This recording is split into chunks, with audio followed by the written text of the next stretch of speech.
The transgression. The universe has always operated under a single, unwritten rule: never disturb the humans. For millennia, this rule had been passed down through generations across thousands of species and countless star systems. The origins of this warning were lost to time, yet every spacefaring civilization adhered to it with religious devotion. Some believed it came from the Ancient Ones, the first species to reach the stars. Others thought it was a primordial law woven into the fabric of reality itself. What made this rule particularly curious was that humans resided on a single, unremarkable planet called Earth in an ordinary spiral arm of the Milky Way. Their technological advancement lagged centuries behind most galactic powers. They had only recently achieved limited interstellar travel, establishing a handful of colonies within their own solar system and a few nearby stars. By all measurable standards, humans appeared to be nothing special. Yet the fear remained. Species that dominated entire galactic clusters, wielding the power to rearrange stars and harness the energy of black holes, would divert their massive ships around Earth's solar system rather than pass through it. When questioned why, the answer was always the same: we do not disturb the humans. The Veloxians never believed in superstition. A relatively young species that had achieved spaceflight just 5,000 years ago, the Veloxians had rapidly expanded their territory through a combination of technological innovation and ruthless conquest. Their empire now spanned 300 star systems, and their hunger for expansion knew no bounds. Admiral Zarvex stood on the command deck of the Eternal Dominion, the flagship of the Veloxian Armada, staring at the holographic projection of the Sol system. His elongated fingers, each ending in a razor-sharp claw, traced the outline of Earth. "Tell me again why we have avoided this insignificant planet," he asked, his voice a metallic rasp through the translator. Science Officer Nix Ella stepped forward, her silver skin reflecting the blue light of the hologram. "The old rule, Admiral. Never disturb the humans. All species observe this caution." "And what evidence supports this superstition?" Zarvex's mouth curled into what passed for a smile among his kind, revealing rows of needle-like teeth. "There are stories, Admiral. Ancient accounts of species that challenged humans and were never heard from again. But no verified records exist." "Precisely. No records because there is nothing to fear." The Admiral circled the hologram. "Our scans show primitive defenses, limited space capabilities, and fractured planetary governance. They are ripe for conquest, and their world is rich in resources we need." High Commander Velforn, who had been silent until now, stepped forward. "Admiral, perhaps there is wisdom in caution. The rule has persisted for reasons unknown. We could expand in other directions."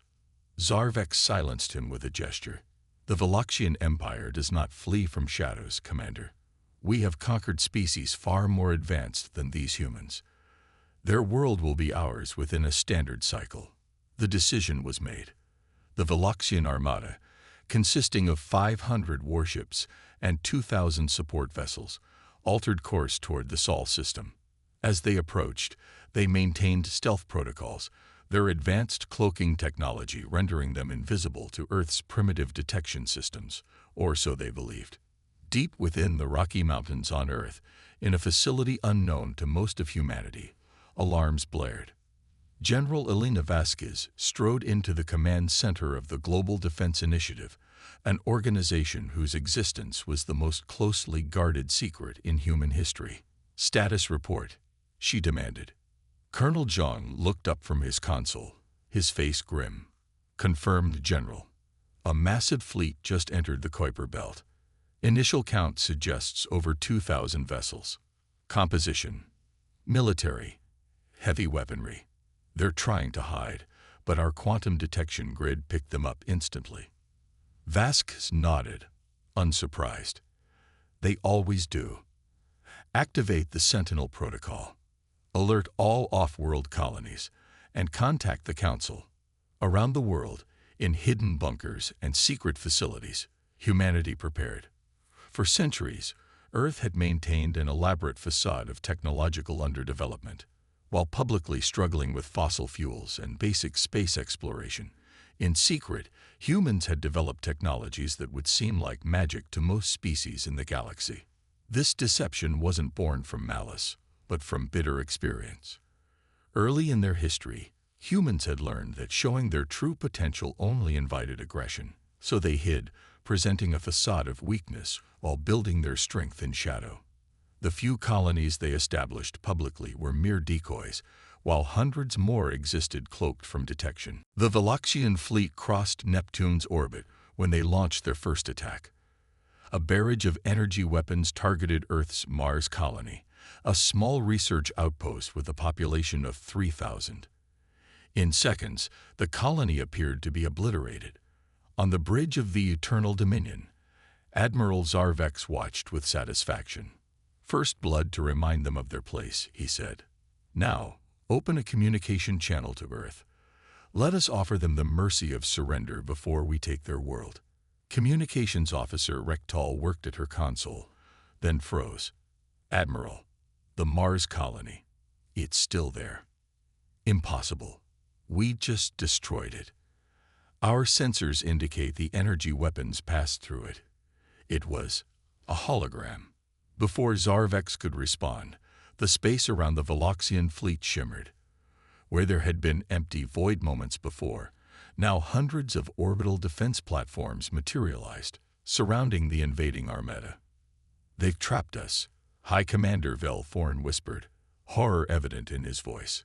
A communication request chimed on their systems. Zarvex, his confidence shaken but pride intact, nodded for it to be accepted. The holographic projector hummed to life, and the image of General Vasquez appeared before them. "This is General Elena Vasquez of Earth's Global Defense Initiative. You have violated sovereign human space and demonstrated hostile intent. In accordance with galactic law, we are within our rights to respond with appropriate force." Zarvex composed himself. "Your defenses are impressive, human, but they will not save you. The Veloxian Empire spans hundreds of systems. Surrender now, and your people will be treated with dignity as servants of the Empire." Vasquez's expression didn't change. "You misunderstand, Admiral. This isn't a negotiation. The universe has one rule. You broke it. Now you will understand why it exists." The communication ended abruptly.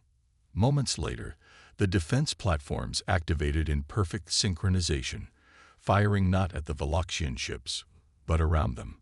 Space itself seemed to twist and distort. "What are they doing?" Zarvex demanded. Science Officer Nix Ayla worked frantically at her station.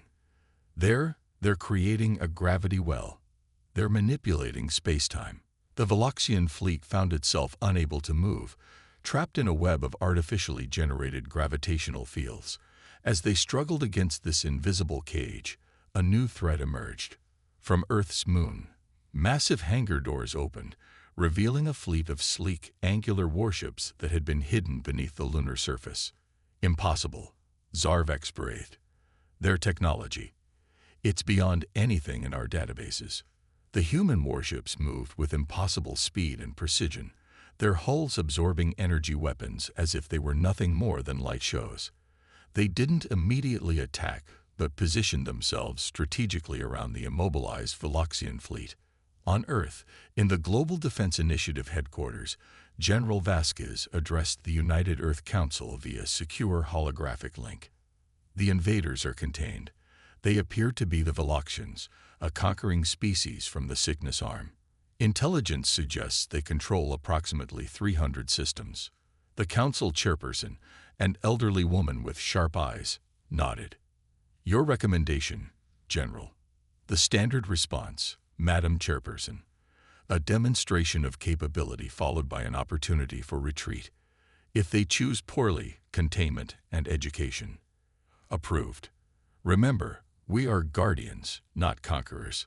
Back in space, the human fleet began its demonstration. A single human warship approached the Eternal Dominion, A targeted pulse of energy bypassed the Veloxian flagship's shields as if they weren't there, precisely disabling its weapon systems while leaving everything else intact. Throughout the Veloxian fleet, the same occurred. Ship after ship found its offensive capabilities neutralized with surgical precision. Admiral Zarvex, for the first time in his long career, felt fear take root in his chest. His empire had conquered countless species, some with technology that had initially seemed superior. But they had always found a weakness, exploited a flaw, or simply overwhelmed with numbers. This was different. The humans weren't just winning. They were doing so effortlessly. Another communication request came through. This time, Vasquez's expression was harder. "Admiral, your ships have been partially disabled as a demonstration. We have the capability to destroy your entire fleet, but that is not our way. You will be allowed to leave with your lives and 1/3 of your fleet, enough to return home safely, but not enough to pose a threat." Pride battled with survival instinct in Zarvex's mind. "And if we refuse, then we will be forced to take more permanent measures to ensure the safety of our people." Her voice was calm, matter-of-fact. "You have 1 hour to decide." As the communication ended, High Commander Velforn approached. "Admiral, we must accept their terms. Our weapons are useless. Our engines are monitored. We are at their mercy." Zarvex stared at the projection of Earth, this seemingly insignificant planet that had so thoroughly humbled his mighty armada. "How?" he whispered. "How could they have hidden such technology? Such power?" Science Officer Nix Ayla spoke softly. "Perhaps this is why the rule exists, Admiral. Not because humans are weak, but because they are far stronger than they appear." As the hour deadline approached, the Veloxian leadership debated their options. In the end, survival won out over pride. They would accept the humans' terms, retreat, and reassess. But Admiral Zarvex made a silent vow as he prepared to communicate their surrender. This was not over. The Veloxians would return, better prepared, with greater numbers. He had no way of knowing how terribly wrong he was. The reckoning. The Veloxian retreat was a somber affair. As promised, the humans allowed 1/3 of their fleet to depart. The slowest and least advanced vessels, a final humiliation that Admiral Zarvex was forced to endure. The remaining Veloxian ships were systematically dismantled, their crews transferred to the departing vessels. Not a single life was taken, another demonstration of human mercy that stung worse than any defeat. As the diminished Veloxian fleet limped away from the Sol system, Admiral Zarvex nursed his wounded pride on the bridge of an outdated cruiser. The Eternal Dominion, his magnificent flagship, had been reduced to component materials before his eyes. "This humiliation will not stand," he seethed. "We will return to Veloxian space, rebuild our forces, and come back with an armada so vast they cannot hope to contain it." High Commander Velforn, who had survived the encounter, cautioned restraint. "Admiral, with respect, we clearly underestimated the humans. Their technology is beyond our comprehension. Perhaps we should heed the old rule and leave them be." "Cowardice." Zarvex spat. "One defeat does not end a war. We will adapt, as we always have." The defeated fleet had traveled less than a light year from Earth when their sensors detected something impossible. The human warships had followed them, moving at speeds the Veloxians had thought theoretically unattainable. "How?" Zarvex demanded. "Our fastest ships can't achieve such velocities."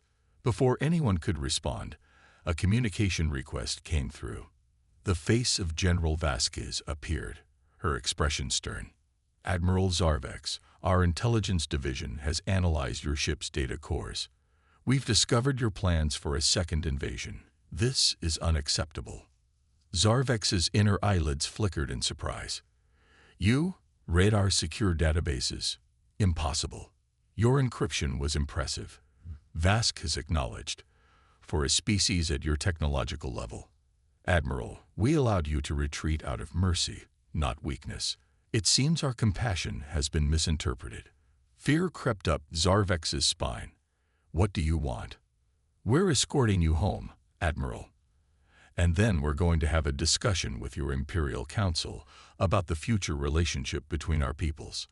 The journey back to Veloxian Prime took weeks, even with the human fleet seemingly able to accelerate the Veloxian ships beyond their design capabilities. During this time, news of their defeat spread throughout the galaxy, causing ripples of shock among the spacefaring civilizations. In the Grand Assembly Hall on Proxima Centauri II, representatives from 57 species gathered for an emergency session. The Archspeaker, a gaseous entity contained within a crystalline environment suit, addressed the assembly. For millennia, we have observed the rule, never disturb the humans. Many questioned its necessity, seeing only a primitive species on an unremarkable world. Now the Veloxians have provided us with the answer we never wanted. A representative from the Jethi collective rose, their bioluminescent appendages pulsing with anxiety. Is it true? The humans disabled 500 warships without destroying a single one. Confirmed, the Archspeaker responded. Our long-range observers documented everything. The humans possess technology that should be impossible for their apparent development stage. The evidence suggests they have been concealing their true capabilities for centuries. But why? Asked another representative. Why hide such advancement? An ancient member of the Elden, one of the oldest species in the galaxy, activated their voice module. Protection, young ones.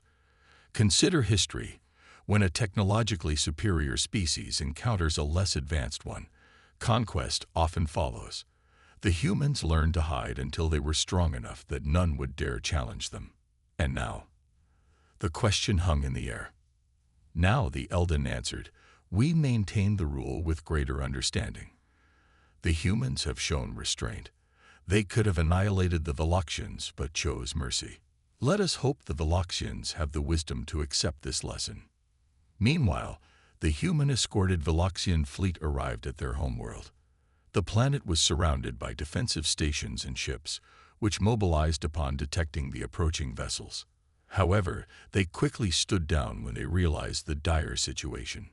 The Imperial Council of Veloxia, 12 of the most powerful individuals of their species, gathered in their orbital citadel to receive Admiral Zarvex and the human delegation.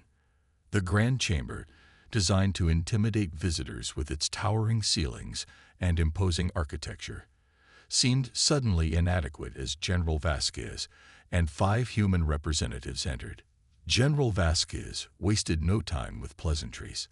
Your admiral violated sovereign human space and attacked our colony. This action broke the one rule that has maintained peace in this sector of the galaxy. The Imperial Sovereign, leader of the Council, leaned forward. We acknowledge this transgression. Admiral Zarvex acted without full Council authorization.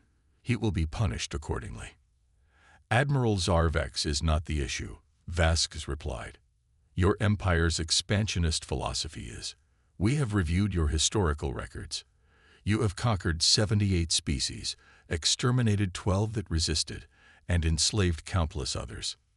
Murmurs ran through the Council. How had the humans accessed their secure archives? This stops today, Vasquez continued. Humanity has maintained a policy of non-interference in galactic affairs, but we cannot ignore genocide and enslavement. Here are our terms. She activated a holographic display showing a detailed peace treaty. The terms were non-negotiable. The Veloxian Empire would release all enslaved species, withdraw from conquered worlds that desired independence, and submit to a monitoring system overseen by a coalition of neutral species. And if we refuse, the Imperial Sovereign asked, though his voice lacked conviction. In response, Vasquez simply activated another hologram. This one showed the space around Veloxian Prime, where thousands of human warships had just decloaked, surrounding the planet and its defenses. When did they arrive? Gasped one council member. Our sensors detected nothing. We've been here for 3 days, Vasquez stated calmly. Analyzing your defenses, mapping your infrastructure, and preparing contingencies. We could have ended your civilization before you knew we were here. Instead, we're offering you a path to a more honorable existence. The message was clear. The Veloxians had no choice. Within a standard galactic month, the once mighty Veloxian Empire had been transformed. Enslaved species were freed, conquered worlds given self-determination, and the imperial military reduced to a defensive force. Throughout it all, the humans maintained a presence, not as conquerors but as guarantors of the new peace. Admiral Zarvex, stripped of rank and authority, watched from a detention center as his empire was dismantled. "I don't understand," he said to the human guard assigned to him. "You have the power to conquer the galaxy. Why restrain yourselves?" The guard, a young lieutenant named Maya Rodriguez, considered the question. "Because we remember our history. Centuries ago, on Earth, powerful nations conquered weaker ones. The strong dominated the weak. It brought nothing but suffering. We evolved beyond that mentality, and we hope others can too." "Even the Veloxians?" Zarvex asked bitterly. "Especially the Veloxians," Rodriguez replied. "Your people have great potential beyond conquest. We believe you'll realize that, given time." As human influence spread through the former Veloxian territories, bringing stability rather than subjugation, the galaxy watched in astonishment. The species humanity liberated did not face exploitation, but instead received aid, technology, and autonomy. 6 months after the Veloxian surrender, a new Grand Assembly was convened. This time, humanity sent an official delegation for the first time in galactic history. The Archspeaker welcomed them with formal deference. "For too long, we misunderstood your isolation as weakness," the Archspeaker acknowledged. "We now see it was wisdom. Humanity could have conquered us all, yet you chose restraint." Ambassador Sarah Chen, head of the human delegation, addressed the assembly. "We isolated ourselves not from fear but to give both humanity and the galaxy time to mature. Our early encounters with alien species showed us that we weren't ready for galactic citizenship, and perhaps the galaxy wasn't ready for us." She paused, looking around at the gathered representatives. "Humanity's strength isn't in our technology or our weapons. It's in our history, a history filled with horrible mistakes, wars, and atrocities, but also with remarkable resilience, compassion, and the capacity to learn from those mistakes. We didn't want to impose our presence until we were certain we had outgrown our worst tendencies."